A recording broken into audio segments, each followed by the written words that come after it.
This sermon, The Cruelty of Sin and the Penalty That It Costs to Rid Sin from Our Lives, was delivered on Friday evening, April 3rd, 1953, at the Brenham Tabernacle, Jeffersonville, Indiana, USA. கர்த்தராகிய இயேசு கிறிஸ்துவின் பரிசுத்த நாமத்துக்கு மகிமை உண்டாவதாக. நமது அருமை சகோதரனும் 20ஆம் நூற்றாண்டு தீர்க்கதரிசியுமான வில்லியம் மரியம் பிரென்ஹாம் அவர்களால் 1953ஆம் ஆண்டு ஏப்ரல் மாதம் 3ஆம் தேதி வெள்ளிக்கிழமை மாலையில் அமெரிக்கா இண்டியானா ஜெஃபர்சன்வில்லில் உள்ள பிரென்ஹாம் ஜெப கூடாரத்தில் பாவத்தின் கொடூரமும் நம்முடைய ஜீவனில் இருந்து அதை நீக்க அதற்கான தண்டனையின் கிரயமும் என்ற தலைப்பின் கீழ் கொடுக்கப்பட்ட செய்தியை இப்பொழுது தமிழாக்கத்துடன் நீங்கள் கேட்கப் போகிறீர்கள். Now, notice then, when Adam, his fig leaves were all right as long as he didn't have to face God. But when he had to face God, he realized his fig leaves was no good. இப்பொழுது கவனியுங்கள். பின்னர் தேவனை அவன் முகமுகமாய் சந்திக்காது இருந்த வரைக்கும் அவனுடைய அத்தியிலை போதுமானதாய் இருந்தது. ஆனால் அவன் தேவனை முகமுகமாய் சந்திக்க வேண்டியதான போது அவனுடைய அத்தியிலைகள் ஒன்றுக்கும் பிரயோஜனமில்லை என்பதை அவன் உணர்ந்து கொண்டான். And now, friends, you might think you're a pretty good person, see? And you might be. That's right. இப்பொழுது நண்பர்களே, நீங்கள் ஒரு அருமையான மனிதன் என்று நினைத்துக் கொண்டிருக்கலாம். பாருங்கள், உண்மையிலேயே நீங்கள் அந்தவிடமாய் இருக்கலாம், அது உண்மை. But when you come to face God, if you haven't accepted God's provided sacrifice for you, you're lost and you'll know it. Amen.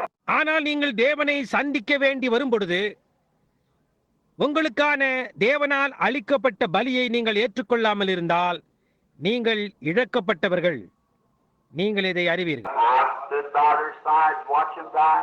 See the doctors shoot high poles in their arms to keep them quiet, and hear them scream and carry on. Say, "Oh, they're just beside themselves." நான் அவர்களுடைய பக்கத்தில் நின்று அவர்கள் மரிக்கிறதை கண்டிருக்கிறேன். Hypo ஊசியை வைத்தியர் அவர்களுடைய கரங்களில் போட்டு அவர்களை அமைதியாக்குகின்றதை கண்டிருக்கிறேன். அவர்கள் உச்ச குரலில் அலறிக் கொண்டிருக்கிறதை கேட்டேன். ஓ, அவர்கள் பக்கத்திலேயே அவர்கள் இருக்கின்றனர் என்று கூறுகின்றனர். I said, "Doc, please keep it out just a minute longer." See? நான், வைத்தியரே, இன்னும் ஒரு நிமிஷத்துக்கு அதை போடாதிரும் என்றேன். புரிகின்றதா? You hear them when they thank you right there. Is a way that seemeth right unto a man, but the end thereof is the ways of death. நீங்கள் சரி என்று அவர்கள் நினைக்கும் போது உங்களால் அவர்கள் கூறுவதை கேட்க முடியும். மனுஷனுக்கு செம்மையாய் தோன்றுகிற வழி உண்டு, அதன் முடிவோ மரண வழிகள். And every man that's unregenerated of God will go that way of destruction. You can't help it. Your own soul guides you. தேவனால் மறுஜென்மம் அடையாத எவனொருவனும் அந்த அழிவின் பாதையிலே போவான். அதற்கு உங்களால் ஒன்றும் செய்ய முடியாது. உங்களுடைய சொந்த ஆத்துமாவே உங்களை வழிநடத்துகிறது. If you're born again, you're bound to go up. If you're not born again, you've got to go down. Just your own soul will do it. நீங்கள் மறுபடியும் பிறந்தவர்களாக இருந்தால் நீங்கள் மேலே போவது நிச்சயமாயிருக்கும். நீங்கள் மறுபடியும் பிறக்கவில்லை என்றால் நீங்கள் கீழே போய்த்தான் ஆக வேண்டும். உங்களுடைய சொந்த ஆத்துமாவே அதை செய்யும். Just like a magic wand that would open a door somewhere. If you haven't got the wand, the door won't open. ஒரு மந்திரக்கோலை போன்று அது எங்கேயோ இருக்கின்ற ஒரு கதவை திறக்கும். உங்களிடத்தில் மந்திரக்கோல் இல்லை என்றால் கதவு திறக்காது. If you're not born again, you're just rejected automatically. That's all. நீங்கள் மறுபடியும் பிறவாதிருந்தால் நீங்கள் தானாகவே நிராகரிக்கப்படுகிறீர்கள். ஆனால் அவர்களுடைய மூடிக்கொண்டு இருக்கின்றது போதாது என்பதை அவர்கள் அறிந்திருந்தார்கள். அவ்வளவு. Now, and then when I see there then, when they come out and God knew that they could not stand before him and he knew. பின்னர் நான் அங்கே பார்க்கும் பொழுது, பின்னர் அவர்கள் வெளியே வந்தபோது தேவனுக்கு தெரியும் அவர்களால் அவருக்கு முன்பாக நிற்க முடியாது என்று தேவன் அறிந்திருந்தார். And they were hiding back in some bushes, yet covered up, but they know their covering wasn't sufficient. அவர்கள் ஒளிந்து கொண்டிருந்தனர், புதர்களுக்கு பின்னாக மறைந்து கொண்டிருந்தனர், இருந்தாலும் மூடிக்கொண்டு இருந்தனர். ஆனால் அதை மூடிக்கொண்டிருந்தது போதாது என்பதை அவர்கள் அறிந்திருந்தார்கள். And every man or woman that goes to church, today I was thinking of the cathedrals are ringing out, the bells are tolling and so forth like that, and people going to the church and making ready, and the women buying their Easter hats and so forth. சபைக்கு போகின்ற எந்த ஒரு புருஷனோ அல்லது ஸ்திரீயோ பெரிய விசேஷ ஆலயங்களில் மணியோசை அடித்துக் கொண்டும் மணிகள் சத்தமிட்டுக் கொண்டும் இன்னும் முதலான காரியங்களை குறித்து இன்று நான் சிந்தித்துக் கொண்டிருந்தேன். ஜனங்கள் சபைக்கு போய்கொண்டும் ஆயத்தமாகிக் கொண்டும் ஸ்திரீகள் அவர்களுடைய ஈஸ்டர் தொப்பி முதலான காரியங்களை வாங்கிக் கொண்டும் இருக்கிறார்கள். What has this come to? My. இதெல்லாம் எதற்கு வந்தது? என்ன? I can't understand where a rabbit has anything to do with the resurrection. Amen. Nor how a Christmas tree has anything to do with the birth of Christ. எப்படி என்று என்னால் புரிந்து கொள்ள முடியவில்லை.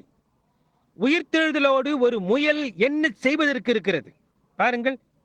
இல்லை ஐயா, கிறிஸ்துவின் பிறப்போடு ஒரு கிறிஸ்துமஸ் மரத்துக்கு என்ன செய்ய இருக்கிறது? It's pagan, friends. We got off the path somewhere. That's right. அது அஞ்ஞானம் நண்பர்களே. நாம் எங்கேயோ பாதை தவறி போய்விட்டோம். அது உண்மை. But now a real born again man or woman realizes, because there's life within you tells you that that's wrong. ஆனால் ஒரு உண்மையான மறுபடியும் பிறந்த புருஷனோ அல்லது ஸ்திரீயோ அதை உணர்கிறான்.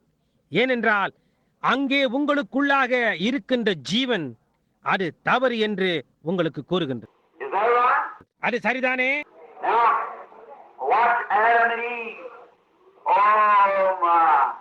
When I think of that, I'll lose the thoughts of my influenza here. What I have. இப்பொழுது கவனியுங்கள். ஆதாமும் ஏவாளும். ஓஹோ, என்ன! நான் அதை குறித்து நினைக்கும் போது நட்சத்திர பிறப்பின் விளைவினால் எனக்கு எப்பொழுதும் இருந்ததான அந்த என்னுடைய நினைவுகள் எல்லாவற்றையும் நான் எழுந்து விடுகிறேன். When I think way back in the beginning, what you talk about blood. காலத்துக்கு முன்பாக ஆதியிலே என்பதை நான் நினைக்கும் பொழுது கவனியுங்கள். நீங்கள் ரத்தத்தை குறித்து பேசுகிறீர்களா? You're not long ago when they were figuring on out, and the great Methodist Council had taken all of the blood songs out of the Methodist hymnal. இங்கு வெகு காலத்துக்கு முன்பல்ல, மகத்தான மெத்தடிஸ்ட் ஆலோசனை கூட்டத்தில் இரத்த சம்பந்தப்பட்டதான பாட்டுகளை எல்லாம் அவர்களுடைய பாடல்களில் இருந்து நீக்கிவிடும்படியாக பிரயாசங்கள் நடந்து கொண்டிருக்கிறது. That it's not a slaughter block religion. That we want something nice and dignified. இது ஒன்றும் கொலை கட்டட மார்க்கம் அல்ல. எங்களுக்கு ஏதோ அருமையான கௌரவமுள்ளதானது தான் தேவையா இருக்கிறது என்கிறார். Brother, that's not the way God receives it. It's either when I see the blood, I'll pass over you. Blood, God only substitutionary. There is in only the life lays in the blood. சகோதரனே, தேவன் அதை ஏற்றுக்கொள்வது அந்த விதமான வழியில் அல்ல. நான் ரத்தத்தை காணும் போது நான் அதை கடந்து போவேன்.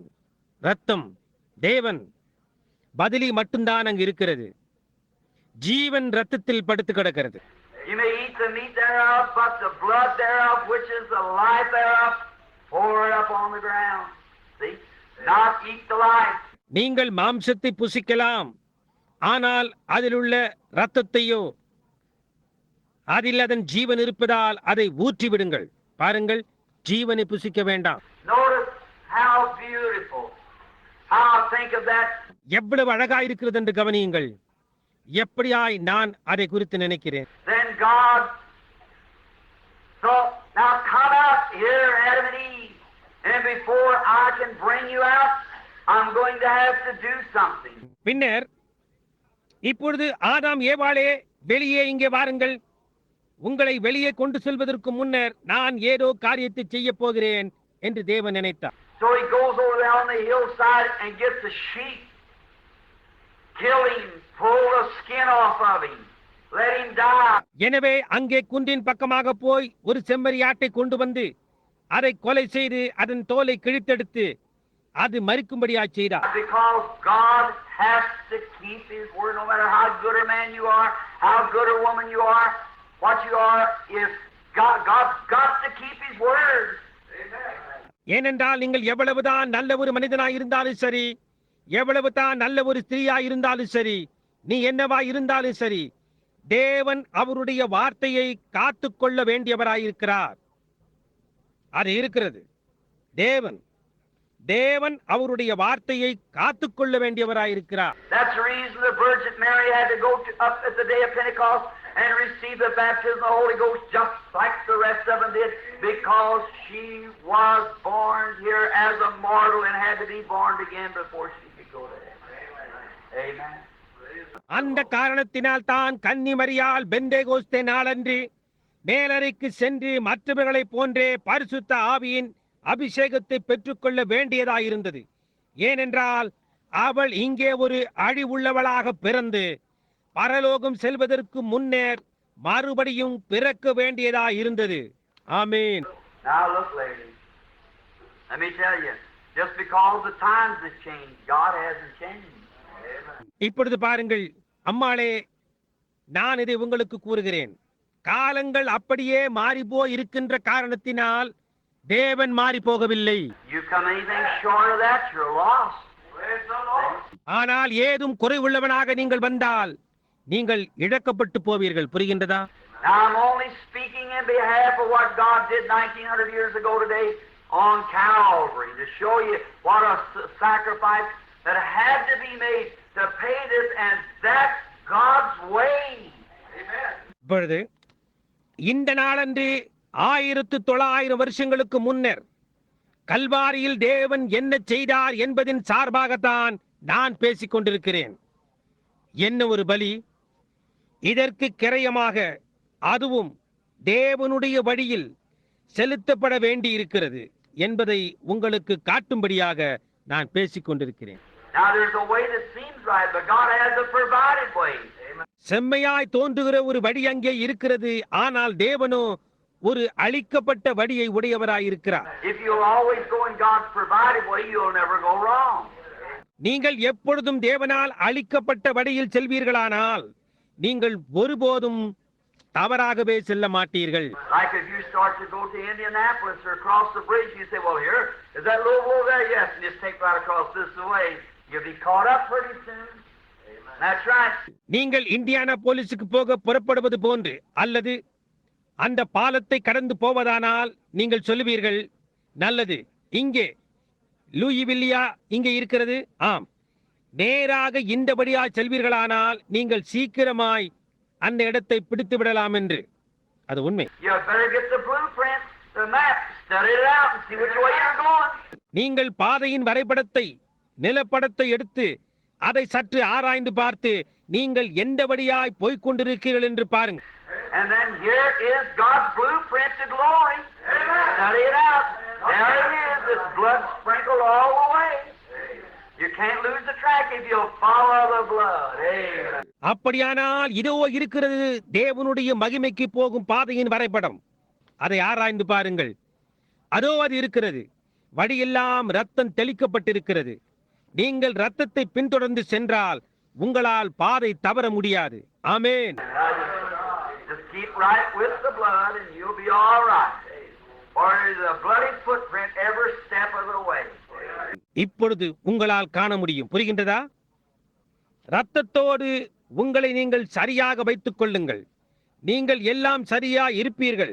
ஏனென்றால் பாதையின் ஒவ்வொரு அடியிலும் அங்கே ஒரு இரத்த கரைபிடித்த அடிச்சுவடு இருக்கின்றது. Now, notice how God back there before he could do it, now he could stand, or even they could stand to receive. He'd killed him right now. He had to, because he's sovereign. He has to keep his word. இப்பொழுது கவனியுங்கள், எப்படியாய் தேவன் அந்நாட்களில் அவர் அதை செய்வதற்கு முன்னதாக அவர் நின்றிருக்கலாம், அல்லது அதை பெற்றுக்கொள்ள அவர்களும் கூட நின்றிருக்கலாம். அப்பொழுதே அவர் அவர்களை கொன்றிருப்பார். அவர் செய்யத்தான் வேண்டும், ஏனென்றால் அவர் ஒப்பற்றவராயிருக்கிறார். அவருடைய வார்த்தையை அவர் காத்துக்கொள்ள வேண்டியவராயிருக்கிறார். He said, the day you eat thereof, that day you die. That settled it forever. அதை புசிக்கும் நாளிலே நீங்கள் சாகவே சாவீர்கள் என்று அவர் கூறினார். அது காரியத்தை என்றென்றைக்குமாய் தீர்த்து. Then I can see him back there when he killed these sheep. He said, "With his sheep, Brother Branham," I believe it. He was the lamb that was slain from the foundation of the world. பின்னர் அவர் அந்த செம்மறி ஆட்டை கொன்றபோது என்னால் அதை அந்நாளில் அவர் செய்கிறதை காண முடிகின்றது. அவைகள் செம்மறி ஆடுதானா சகோதரன் பிரென்னாம் என்று நீங்கள் கேட்கலாம். நான் அதை விசுவாசிக்கிறேன். உலக தோற்றத்துக்கு முன்னே அடிக்கப்பட்ட ஆட்டுக்குட்டியானது அவர்தான். And it was a sheepskin taken, thrown them back in the bushes and told them to wrap up in these and come out and receive. அது ஒரு ஆட்டுத்தோல். அதை எடுத்து அவைகளை புதற்கு பின்னாக எரிந்து இவைகளால் உங்களை சுற்றி கொண்டு பெற்றுக்கொள்ளும்படிக்கு வெளியே வாருங்கள் என்று அவர்களிடம் கூறினார். And I can see Adam and Eve pull these old bloody flappy skins around them. ஆதாமும் ஏவாளும் இந்த ரத்தம் தோய்ந்த தொங்கிக் கொண்டிருந்த ஆட்டுத்தோலை அவர்கள் சுற்றி போட்டு இழுக்கின்றதை என்னால் காண முடிகின்றது. Could you imagine a lovely, beautiful bodies of those two perfect human beings now wrapped in bloody sheepskin? உங்களால் யூகிக்க முடிகின்றதா?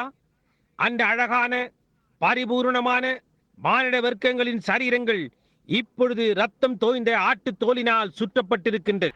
I see him stand out there. God said, "Adam, because you listened to your wife instead of me, then I took you out of the dust, and dust you'll return." அவர்கள் அங்கே வெளியே நிற்கிறதை என்னால் காண முடிகின்றது.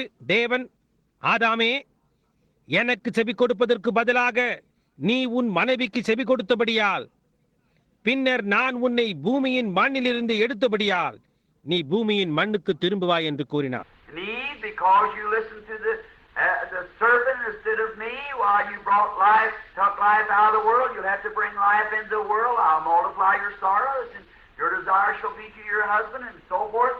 அவர், ஏவாளே, எனக்கு செவி கொடுப்பதற்கு பதிலாக நீ சர்ப்பத்துக்கு செவி கொடுத்தபடியால், ஏன் நீ ஜீவனை உலகத்திலிருந்து எடுத்தாய், நீ உலகத்துக்குள் ஜீவனை கொண்டு வந்தாக வேண்டும். உன்னுடைய வேதனையை நான் பெருக பண்ணுவேன். உன் ஆசை உன் புருஷனை பற்றி இருக்கும் என்று கூறினார். And he said, "Then, serpent, because you did this, walked up." பின்னர் அவர், சர்ப்பமே, நீ இதை செய்தபடியால். He wasn't a reptile. He was a beast. Walked up more subtle than all the beasts of the field. Bearing the record, that's scripture. அது ஒரு ஊர்ந்து செல்லும் ஜந்து அல்ல. அவன் ஒரு மிருகமாயிருந்தான், நிமிர்ந்து நடந்தான். பூமியின் மிருகங்கள் எல்லாவற்றிலும் தந்திரமுள்ளவனாயிருந்தான். அது வேத வார்த்தையின்படியா இருக்கிறது. நீங்கள் எனக்கு சாட்சிகளாயிருங்கள். Walked up like a man, and he had deceived her. ஒரு மனிதனை போன்று நிமிர்ந்து நடந்தான். அவன் அவளை வஞ்சித்தான். And he said, "And because you did this, off comes your legs, and on your belly you'll go all the days of your life, and dust shall be your meat." நீ இதை செய்த காரணத்தினால் உன் கால்கள் உனக்கு இல்லாமல் போவதாக. நீ உன் வயிற்றினால் நகர்ந்து உயிரோடு இருக்கும் நாளெல்லாம் மண்ணை தின்பாய் என்று கூறினான். Yes, there they was. Judgment. God had to keep his judgment. Because it's spoken and he's God, he can't back up on it, he's got to say. சரியாக அங்கேயே அவர்களுக்கு நியாய தீர்ப்பு உண்டாயிருந்தது. தேவன் தம்முடைய நியாய தீர்ப்பை காத்துக்கொள்ள வேண்டியவராயிருக்கிறார். ஏனென்றால் அவர் அதை பேசி கூறியிருக்கிறார். அவர் தேவனாயிருக்கிறார். அவரால் கூறினதை மீறி போக முடியாது. அவர் அதிலேயே இருந்தாக வேண்டும். In order to be God, God has to keep his word. Amen. That's right. அவர் ஒரு தேவனாக இருக்கும்படியாக தேவன் அவருடைய வார்த்தையை காத்துக்கொள்ள வேண்டியதாயிருந்தது. அது உண்மை. So there, I can imagine seeing that poor little Eve when she looked at Adam, her long blonde hair hanging down her back. ஆகவே என்னால் யுகித்து பார்க்க முடிகின்றது. பாவம், அந்த ஏவாளங்க நின்று கொண்டு ஆதாமை நோக்கி பார்க்கும் பொழுது அவளுடைய கருத்த தலைமயிர் அவளுடைய முதுகின் மேல் தொங்கிக் கொண்டிருந்தது. Those big, bright blue eyes that look like the skies where God has made them, the tears pouring down, mixing with the blood on the garments and flapping down around her body. Eve. அந்த பெரிய பிரகாசமான நீல நிற கண்கள் ஆகாயத்தை போல் காட்சியளித்தது. தேவன் அவைகளை உண்டாக்கினார். கண்ணீர் வடிந்து ஆடைகளின் மேலிருந்து இரத்தத்தோடு கலந்து ஏவாளின் சரீரத்தை சுற்றிலுமாய் சொட்டிக் கொண்டிருந்தது. Adam with his strong body caught her and leaned her over on his bosom. And there the tears mingling, falling as it runs through the sheepskins, blood dripping down, blood all the way. ஆதாம் அவனுடைய பலமான சரீரத்தோடு அவளை அப்படியே பிடித்து அவனுடைய மார்பின் மேல் அவள் குனிந்திருக்கும்படியாய் அணைத்துக் கொண்டான். அங்கே கண்ணீரானது ஒன்று சேர்ந்து கலந்து அப்படியே ஆட்டுத்தோலின் மேல் ஓடி இரத்தமானது சொட்டிக் கொண்டிருந்தது. வடியெல்லாம் இரத்தமாக இருந்தது. There. Now he says you have to depart out of my presence. அங்கே இப்பொழுது அவர் நீங்கள் என் சமூகத்தை விட்டு வெளியேறுங்கள் என்றார். I see Eve and Adam with their arms around one another, going, moving out like this. Them old sheepskins flopping against their legs, bloody, beating on their legs. ஏவாளும் ஆதாமும் ஒருவர் மேல் இன்னொருவர் கரங்களை சுற்றி போட்டுக்கொண்டு அந்த பழைய ஆட்டுத்தோல் அவர்களுடைய கால்களின் மேல் அடித்துக்கொண்டு ரத்தம் அவர்கள் கால்களின் மேல் பட்டுக்கொண்டு அவர்கள் இந்த விதமாக அசைந்து போய்க் கொண்டிருக்கிறதை என்னால் காண முடிகின்றது. Then I can see all that space which was God. God has no beginning of days, ending of years. He is forever and forever. Amen. அதன் பின்னர் என்னால் அந்த ஆகாயவெளி யாவற்றையும் காண முடிகின்றது. அது தேவனாய் இருந்தது. தேவனுக்கு நாட்களின் துவக்கமும் வருஷங்களின் முடிவும் இல்லாதவர். அவர் என்றென்றைக்குமாய் சதா காலங்களிலும் இருக்கிறார். I can see all that great space begin to move together like this, coming down to a funnel shape like that, and it moved right down as he began to eye that little couple going down through the Garden of Eden. Bloody skins flopping against her legs. பின்னர் என்னால் அந்த மகத்தான ஆகாய வெளியானது ஒன்று சேர்ந்து அசைய துவங்குகின்றதை காண முடிகின்றது.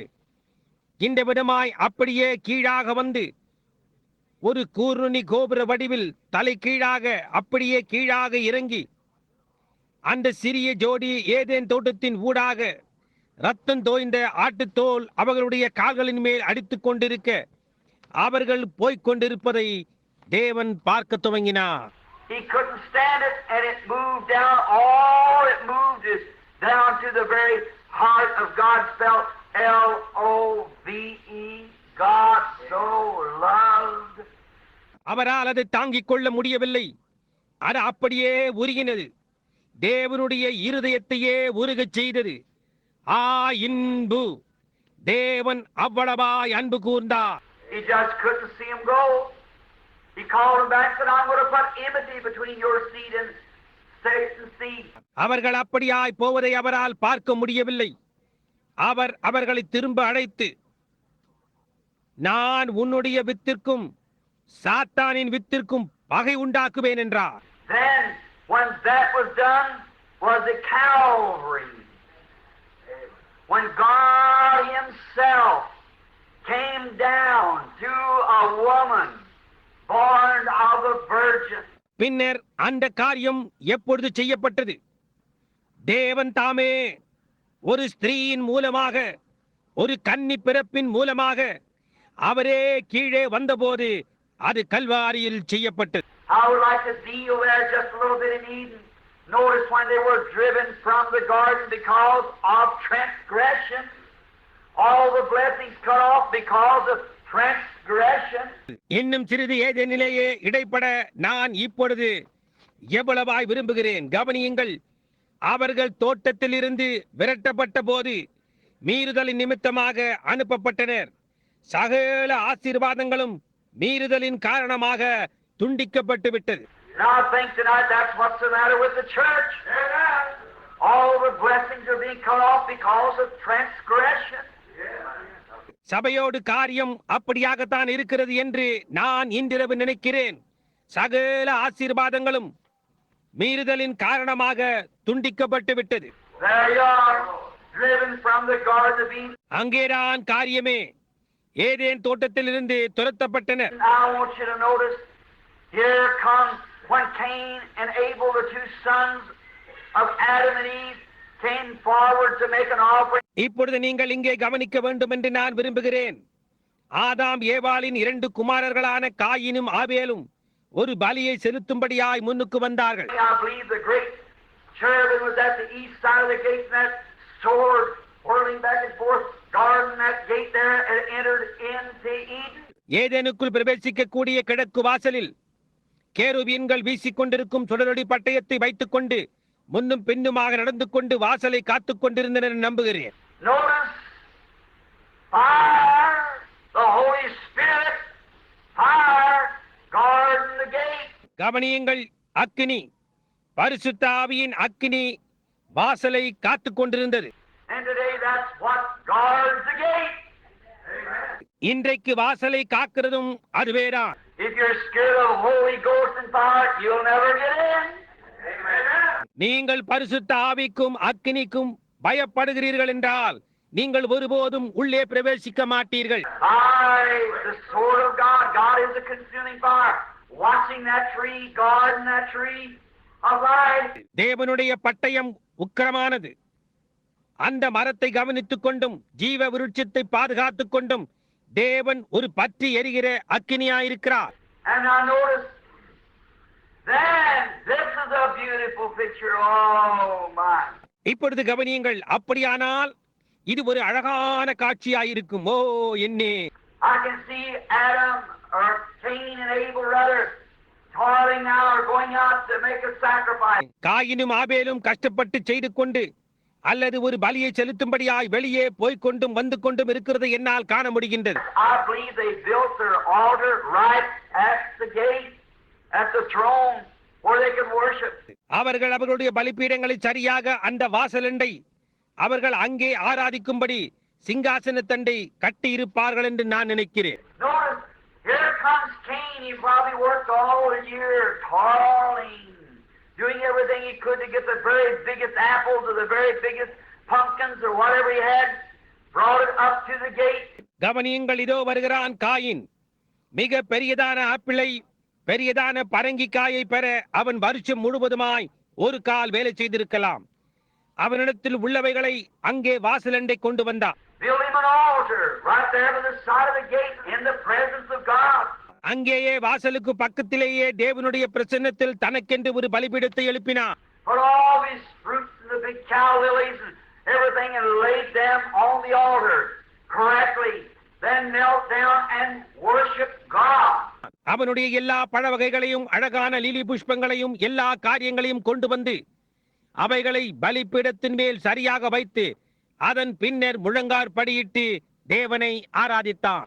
Now, I want you to, I hope this just soaks way down if it's never before you get it. இதற்கு முன் இல்லாத விதமாக இது இப்பொழுது உங்களுக்குள் நீங்கள் அதை பெற்றுக்கொள்ளும் வரைக்கும் நன்றாக ஊறி இருக்கும் என்று நான் நம்புகிறேன். பாருங்கள். Now, notice, if God only requires you to go to church, Cain was just as Abel was. இப்பொழுது கவனியுங்கள், சபைக்கு போனால் மட்டும் போதும் என்று தேவன் உங்களிடத்தில் எதிர்பார்க்கிறார் என்றால் ஆபேலை போன்ற காயினும் அவ்வளவு நீதி உள்ளவனே. Cain built an altar unto the Lord. Coin கர்த்தருக்கென்று ஒரு பலிபீடத்தை கட்டினார். You say, well, Brother Branham, I don't only do that, but I make a sacrifice. I pay to foreign missions. நீங்கள் சொல்லலாம், சகோதரன் பிரண்ணாம், நான் அதை செய்கிறது மட்டுமல்லாமல் நான் ஒரு பலியையும் செலுத்துகிறேன், நான் அயல் நாட்டு ஊழியங்களுக்கு காணிக்கை அனுப்புகிறேன் என்று. Then things are all right. Things are all right, but God requires more. அந்த காரியங்கள் எல்லாம் நல்லதுதான், அவைகள் எல்லாம் சரிதான். ஆனால் தேவன் இன்னும் அதிகமாக எதிர்பார்க்கிறார். Cain did that himself. See? Cain அவனாகவே அதை செய்தான். புரிகின்றதா? He brought a sacrifice. He worshipped the Lord. அவன் ஒரு பலியை கொண்டு வந்தான். அவன் கர்த்தரை தொழுது கொண்டான். He knelt down and offered praise unto the Lord and said, Lord, here am I, and I brought you an offering. I built an altar. Amen. அவன் முழங்காற்படியிட்டு ஸ்தோத்திரங்களை கர்த்தருக்கு ஏறெடுத்து, கர்த்தாவே, இதோ நான் இருக்கிறேன், இதோ நான் இருக்கிறேன், நான் உமக்கு ஒரு பலியை கொண்டு வந்திருக்கிறேன், நான் உமக்கு ஒரு பலிபீடத்தை கட்டி இருக்கிறேன், ஆமென் என்றான். In so many words, I am a member of a church. அத்தனை வார்த்தைகளில் நான் ஒரு சபையின் ஒரு அங்கத்தினனாக இருக்கிறேன். Did it hit the bottom? அது ஆழத்தை தொட்டதா? Look, I am a member of the church. I believe in you. கவனியுங்கள், நான் ஒரு சபையின் ஒரு அங்கத்தினன், நான் உம்மில் விசுவாசமாயிருக்கிறேன். We'll go to the bottom now. It's so real deep. அது இப்பொழுது அடிவரைக்கும் செல்லும். அது உண்மையாகவே ஆழத்தில் போய் ஊரட்டும். I am a believer in God. I have built an altar. I have brought a sacrifice. And here I am, Lord. I am worshiping you. நான் தேவனில் ஒரு விசுவாசியாயிருக்கிறேன். நான் ஒரு பலிபீடத்தை கட்டி இருக்கிறேன். நான் ஒரு பலியை கொண்டு வந்திருக்கிறேன். இதோ நான் இருக்கிறேன் கர்த்தாவே, நான் உம்மை ஆராதித்துக் கொண்டிருக்கிறேன். God turned his back on. Amen. Right. Amen. தேவன் அதற்கு அவருடைய முதுகை காட்டினார். சரியா? And Easter morning, like a pastor of this city said, you know what I do, preacher, on Easter morning? I said, what?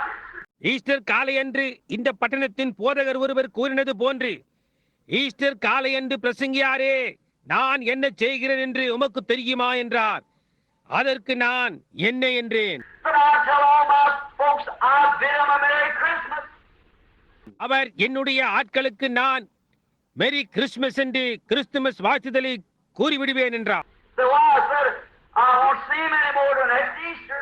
நான் ஏன் என்று கேட்டேன். அதற்கு அவர், இதற்கு பின்னர் அடுத்த ஈஸ்டர் வரைக்கும் நான் அவர்களை காண மாட்டேன் என்றார். Everybody comes out on Easter. That's all. Buy new bonnets and new clothes. Easter என்று எல்லாரும் வெளியே வருவார்கள், புது தொப்பிகளும் புதிய ஆடைகளும் வாங்குவதற்கு. What's that got to do with Christ? அதற்கும் கிறிஸ்துவுக்கும் என்ன சம்பந்தம் இருக்கிறது? Oh, and there'll be millions of dollars spent this year, tomorrow, in the Protestant realm, of lilies, great, beautiful lilies. Each member will come around and lay it on the altar. ஓ, நாளை தினத்தன்று புரோட்டஸ்டன்டார் ஆதிக்கத்தில் lily புஷ்பங்கள், பெரிதான அழகான lily புஷ்பங்களை கொண்டு வந்து ஒவ்வொரு அங்கத்தினரும் சுற்றி கொண்டு பீடத்தண்டை வைப்பார்கள்.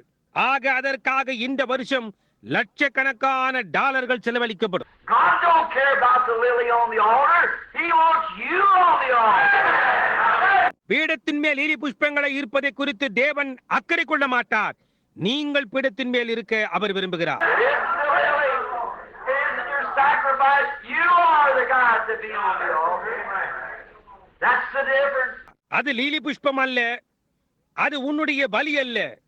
பலிபீடத்தின் மேல் வைக்கப்பட வேண்டியது நீயாக இருக்கின்றாய்.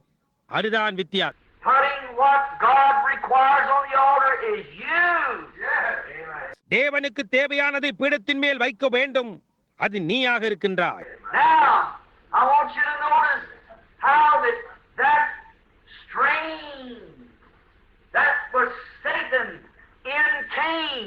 இப்பொழுது எப்படியாய் அந்த கூர் பாங்கானது, அதாவது சாத்தானில் இருந்தது, எப்படியாய் காயினுக்குள் வந்தது என்பதை கவனிக்க வேண்டும் என்று நான் விரும்புகிறேன். And notice that now this ought to make you feel real good. Some of you that's a pilgrim and wayfaring person. இது நிச்சயமாக உங்களுக்கும் வழிபோக்கராயும் புனித யாத்திரையிலும் இருக்கின்றவர்களில் சிலருக்கும் இது நல்லுணர்வை உண்டாக்க வேண்டும். And we have to maybe say, well, I wish we could do this in our church and that. Be satisfied. Hallelujah. நம்மால் இதையும் அதையும் நம்முடைய சபையில் செய்தாய் நன்றாய் தான் இருக்கும் என்று ஒரு கால் நாம் சொல்ல வேண்டியதாயிருக்கும். திருப்தியாயிருங்கள். அல்லேலூயா. I'd rather worship in a little room somewhere, the back alley, and have God in a cathedral with God. ஒரு பெரிய விசேஷ ஆலயத்தில் தேவன் இல்லாமல் ஆராதிப்பதை காட்டிலும் பின்பக்கத்தில் உள்ள நடைபாதையில் தேவன் இருக்க அங்கே அவரை ஆராதிப்பதையே நான் விரும்புவேன். அது உண்மை, நிச்சயமாக. There, Notice, then he brought his offering. Cain did and laid it up on அங்கே அவன் ஒரு ஏழை மனிதனாக இருந்தான். கவனியுங்கள். அதன் பின்னர் அவனுடைய பலியை காயின் கொண்டு வந்தான். அதை அங்கே அதன் மேல் வைத்தான். Notice, he came from the line of Satan because he expected God to receive it because it was beautiful. Fruits, something that he done himself. இப்பொழுது கவனியுங்கள். அவன் சாத்தானின் வழிவழியாக வந்தவன்.